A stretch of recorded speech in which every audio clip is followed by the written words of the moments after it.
SPRM semalam menolak dakwaan Ahli Parlimen Pandan Datuk Seri Rafizi Ramli. Kononnya agensi itu digunakan untuk menyiasat calon dalam pemilihan PKR pada Mei 2025.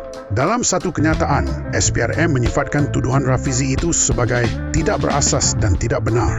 SPRM menegaskan siasatan hanya dijalankan berdasarkan aduan atau maklumat yang diterima. Setiap aduan yang mempunyai asas akan melalui proses pengesahan dan siasatan mengikut undang-undang serta prosedur ditetapkan, kata SPRM.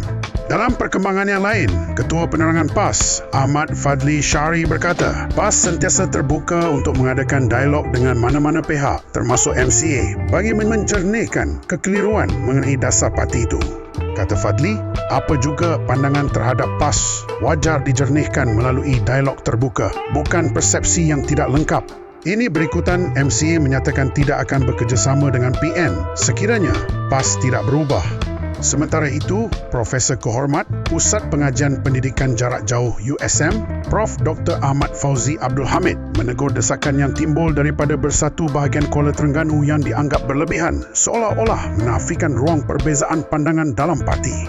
Menurut beliau, tindakan yang dilakukan terhadap Hamzah tidak seharusnya sampai ke tahap mengekang hak bersuara dalam kalangan kepimpinan.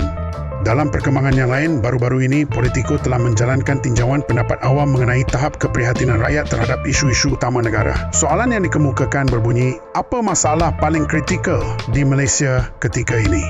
Hasil tinjauan menunjukkan lebih 80% responden memilih isu politik sebagai yang paling kritikal, manakala baki responden memberikan perhatian kepada isu ekonomi dan perpaduan kaum.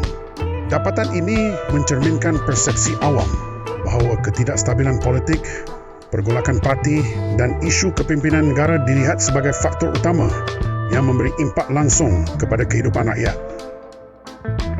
Guys, teruskan sokongan anda kepada Politico untuk perkembangan politik dan ehwal semasa.